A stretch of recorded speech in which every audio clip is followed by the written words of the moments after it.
Mimo bibia ahama wakwaba edeba Cstv news at 24 eso mrena so sensema etwego maimu mahodo so no yede ebedai mo se kase na nsem no yanhwe de ebedemu akotene ankasa Some kase de ade suppose for achi nipa besi eduanan ba ko ninina efa illegal forest operation yakoso wo in crime ahano afa so no nyindam and so e dey atu eja wo treble say speaker eno no ande ne ye kra we ni nsema hudu a obete e wo kase nimeko bi ana o maso ya say ye de kase e ba bedai mo Sarah's Dream Jewelries Amisel Block and Machinery and Block Manufacturing KS Parfumers Co Limited Rema Ushering Agency NAP Apartment Hotel Omo anamoso ya sin Livia yedekasi ebe somu minso amaje pini midin ene mame ama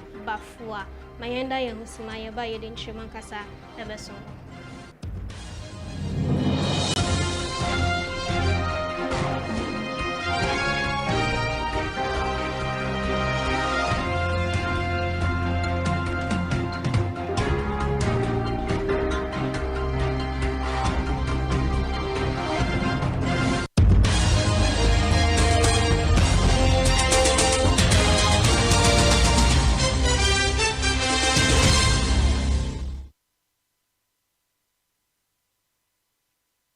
Yeda say na yehye yensem no ase yede ni ekwakochire mu ewo pandai abato empeswa so na opini atwese na wo hin franka ana se wotena kongwa so ewo pandai abato empeswa so matu nyindam ode atudwa wo chirebu se obekaya yede ebetu edwa se wafimpinu ni eduenu anan abato ekoso ewo pandai abato empeswa so no mpinifo de results ne kodan court Tamal court and sality no court ebuase was wotimi rerun nano anatre sende Matthew nyindam ade atu edwa wo trewu say indrada ana donkuma ne dam dodo no omko mrahye bedwafie anu omobobo insema koso ewo pandai na openi Matthew nyindam ade asida piesie pa ade akọ ama minority caucus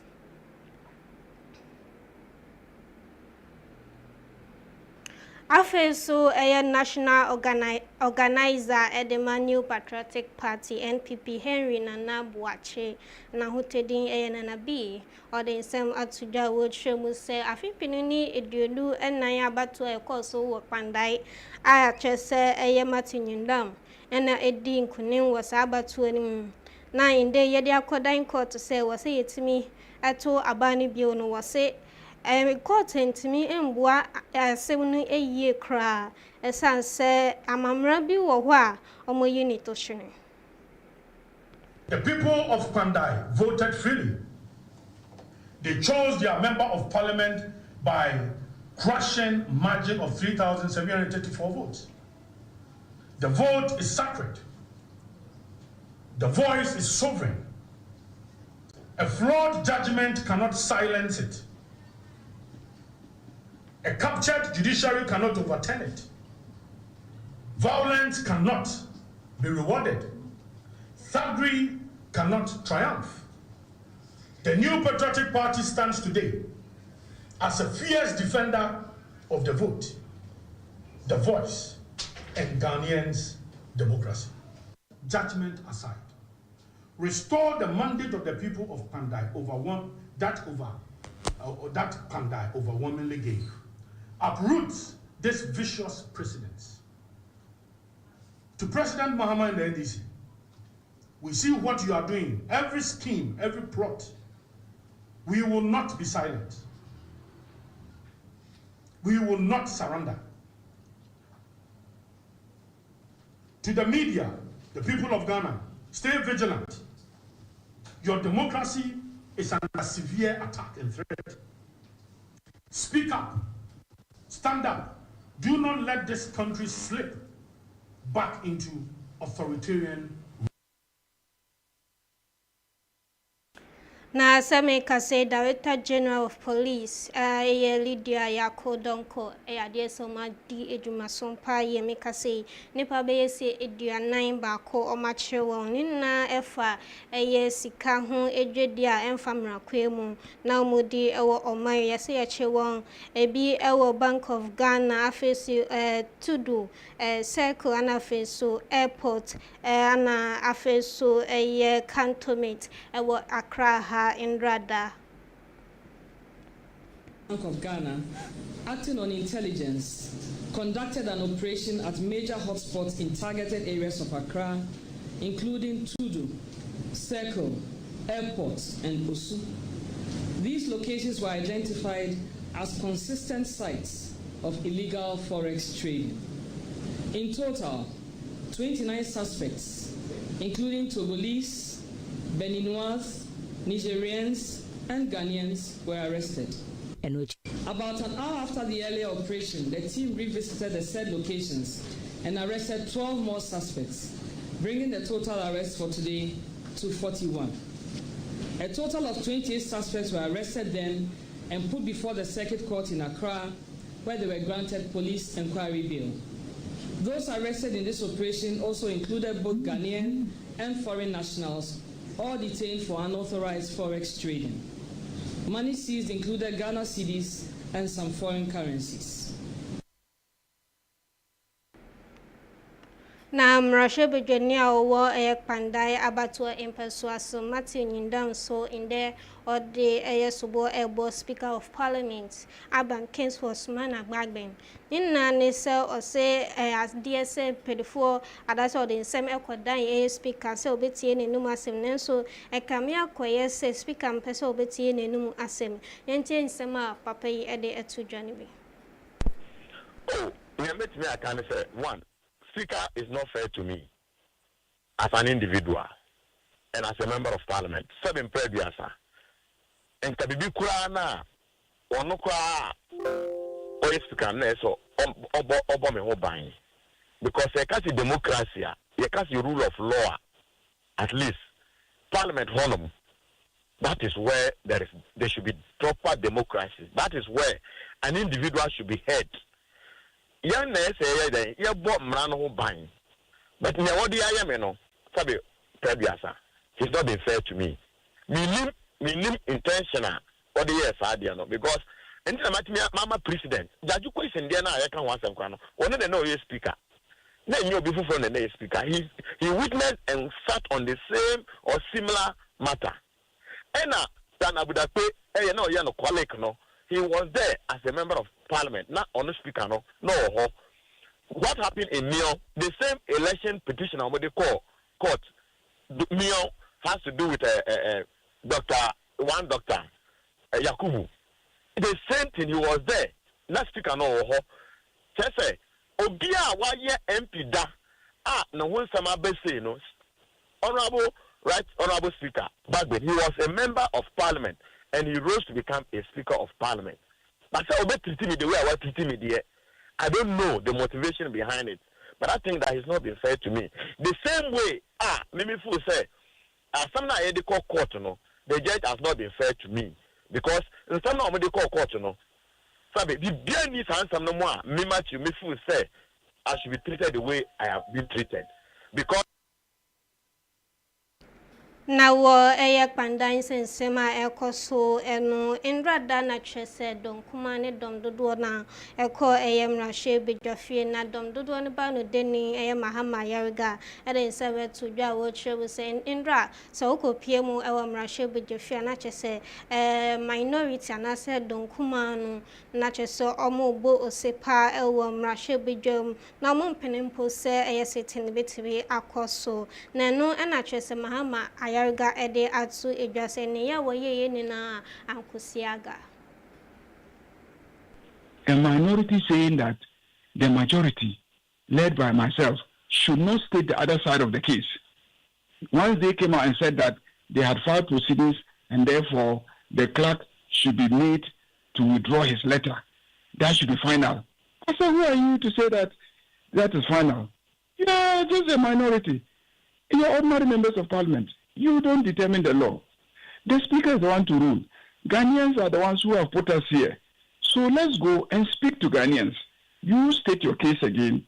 Let me state our side of the case. And then Ghanaians will hear both sides. Then the speaker will come and rule. They said, no, it won't happen. I said, well, let's go back into the chamber. As for speaking, I will speak. And I will state exactly what the clerk's case is. And you also state your case. And the speaker will come and then rule. That was it. They will not agree. That's how come one went into the chamber. And then the first deputy speaker asked me to state what the case is. They got up and they were being rowdy.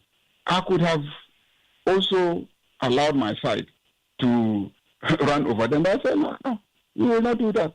They want to lure us to behave in a way that Ghanaians will see both sides as undermining the constitution. As our side, we will not do that. That is what held us until Speaker decided to come.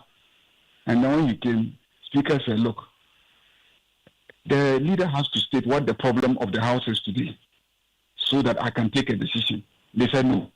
Speaker should go ahead. Speaker is aware of what the issue is. Because, the records of the House has not captured both sides of the argument. So for me to rule, the records of the House must capture both sides of the argument. So yes, I was watching television. I heard what you said, but you stopped the majority from commenting on what you have said, because they would have also indicated the other side of the story. It started with Honorable Dafiamako, who got up to respond, because I was not even in the chamber at that time. So Dafiamako got up to respond to you or comment on your statement, and you refused to allow him to comment.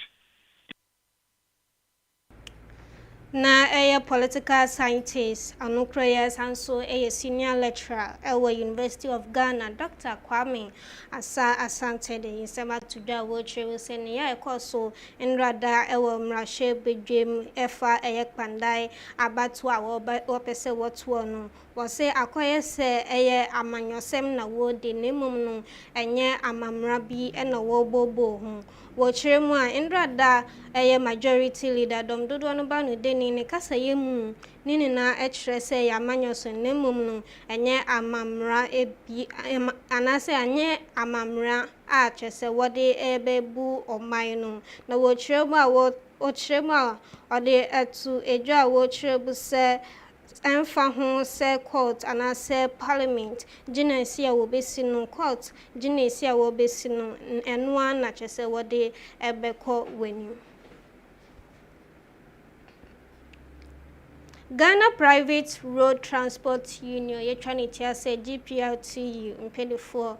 Ede kokobo ama wana chese wafa eye eshen eko amanhodo so anase etukwan eko biaya wo eko wase eye Christmas ya ye bedi obia enhwe ne ho eyiye titiru ne ahyenkafo no se obeko mika tenten no wase wotibi ebo wo ho modern pa na wotimi edi eye road safety so se ne be ya kunhia bia so entimi ensi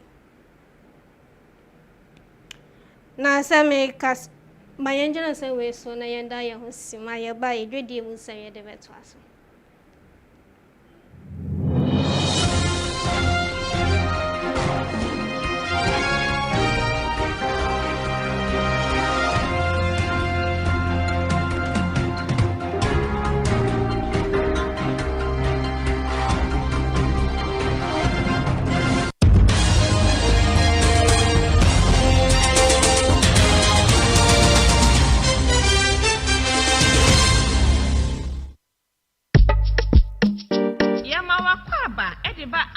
Company Limited. So we per blocks machines here eye papa.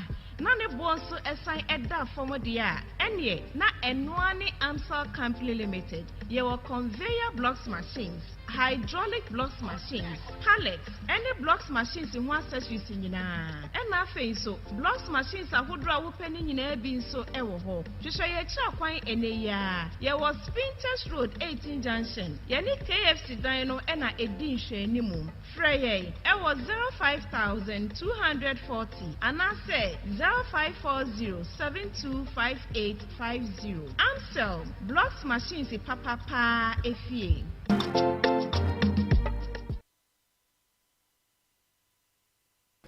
Mayesa mo bibia akwaba bioda so a ehwe ewia print break ase e wo Cstv eso nedu so eye edwedie mu ensem na Stanley Mante eye penimpa wodaga na water company limited ano ode atu edwa wo tremu se eye tariff a chese PULC ede ebeto eye iso eso a chese na ne aye 15.92% no wase wo ba bebo wo homoden pa se ne be ya insuo betimi akọ obi afiefi. Okay, so for now we have admitted every time that there's a gap between demand and supply.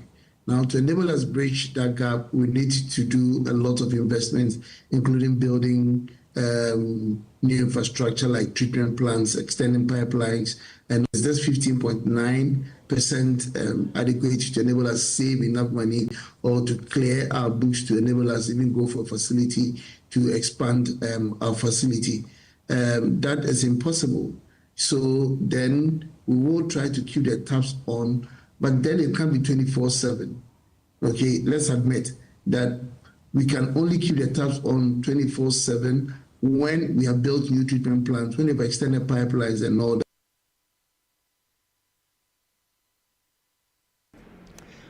So Ghana Tourism Development Company Limited, Etranity said GTDC, and for Apau, age media be a home and to men, a barber boama, a my concern who sent so it's me a demo. Investors or the scarcity of what the chef baby. This echo one can the one from one scarcity one from Broconomo. Now, more evidences, and then some over to win who know would unpack. Ikronumu or efe ikronumu dwe me miss customer metumi nya miska baka and show on the men's manner womba nti ya Ghana Tourism Investment Platform the URL and the internet name the friend invest in tourism no ye created them Ghana Tourism Investment Platform no to showcase investable tourism areas in the country obam will attract investors wa ba kronumu nti we are mapping all these things just so we can actually appeal to investors to come to the country to invest any behaviors historically in a heritage wise, all right. Into or the effort is shame. The effort in the shema, your natural pool knows and comfort better than Obaba. In some days, you all right, but police if we will investigate and you are when shame that will be investigated. So now was in Zamana to you, I assure that's from there. As some no ways no yaze bed, you ever catado. You be make sure they are resolved now in a peaceful atmosphere and another. Afe mayembo remo elko obi eman so sebeka say die nipa enkron atwa nananam ewo esedo ewo Nigeria eman mu ni na efa eye oye chechechenche so ewo Nigeria manu efa eye abamba fu achese na wo di juma ewo Nigeria manu ne salintin ba wo ho eye se wo beye oye chere ne mom no etututu ekọ so eman nipa enkron etwa nananam ewo esedo.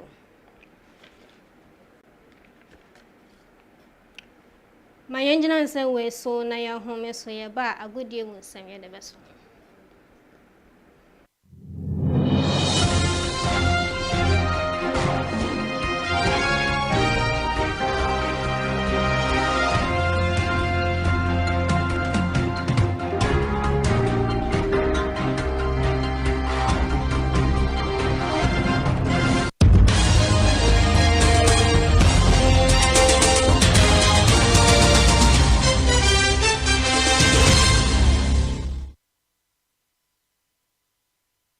Mayesa mo bibia akwaba bio dedu so eya gudie mu ensem no swafo a ohwe ya gudie mu ensem so e Kofi Adams inde ode kokobo ede ama the Blasters team no wase ohwe no ohwe de se afipinu ne aduonu asia aye World Cup a wode ebe hihye eso no wone Croatia ana ede ebebu eni na wode atu edwa wo kire se ye team a na se team a your friend say Croatia no amoye very dangerous pa ni sality do e was say wotimi emye weni pa na afipinu ni aduonu asia ayeboa na sa kesi a wone Croatia bebo no so wetimi enya ana so wetimi edinkunim ewo mu Afe so Virgil van Dijk in sema to dwa wo twem so hwe nimpa se sala ebetimi aban nim na apaucho bia na se ode atu edwa wo twem se ono kra no nim dayeson anase sala tima na se club a wobo de ema Liverpool no o hwele bi se obetimi abasa apacho bi kra na wode abre Van Dijk. Any difference in terms of the team, the players? Obviously we all know what's going on, but I think it's more the outside world that makes it obviously what it is, bigger than ever, and we just have to deal with the facts, and that's that we had a big game tonight, that everyone has to be ready for. And we have another big game on the weekend, and whatever happens, we'll see. Nothing more, nothing less. As captain, though, have you spoken to Mo? Is there a role? Are you able to elaborate on what's been said? It's none of anyone's business. So. But is there a role that you can play in just maybe reintegrating Mo at some point? I mean, I take it that you obviously hope that he still has a part to play at Liverpool Football Club. Listen, of course, Mo is. I've been with Mo for such a long time, and I've mentioned it in another interview. He's been a big part of my success that I've had at the club. He's a big part of the club's success. I've been a big part of his success, and we all have been doing it together at Liverpool. So the reality is as well that he's going away on the weekend. And then hopefully he has an amazing African Cup of Nations. And in the meantime, I have no idea what will happen. Well, after that, hopefully, or I would imagine your hope is that he comes back firing and then plays a part in turning the season into a successful one. 100%. But listen, I'm not the decision maker here. It's a decision between the club and Mo. But whatever happens, obviously, listen, we are friends. We've been through highs and lows, and let's see what it brings. Afenyedu so enijediemu ensem na Evangelist Papashi ade esawa tudwa wo chrebu se daddy lumba wenya ne baby ekone no ono dia owo hwe nimpa se ebekoso match ne bosomi ana chese yiyo no ebekoso de se tudwa wo chrebu se nanu ade busiafo ede inkrata na se invitation ekopie mu ewo menhia ahemfie ne mum no ale se yebo won esan nti no owogidi mapapa se yiyo no ebekoso ana se obeye eyi no match bosomi no afi mayenda yehusima yeba yede weather so ebesomo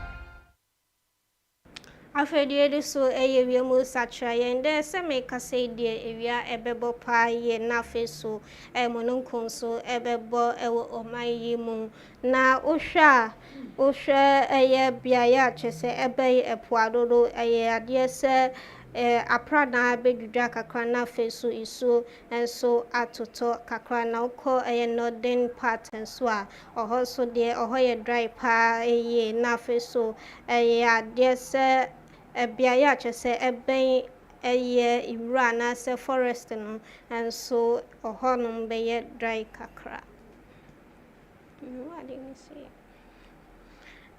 busiafo ase na yede kase ye boaboa no ninano yede ebesi ewa ha Sarah's Dream Jewelries Answer Block Machinery and Block Manufacturing KS Raffiman School Limited Answer Block and Machinery and Block Manufacturing ana omo say ase yede kase ebeso me so amede pininde we de so medin ene mame ama bafo akra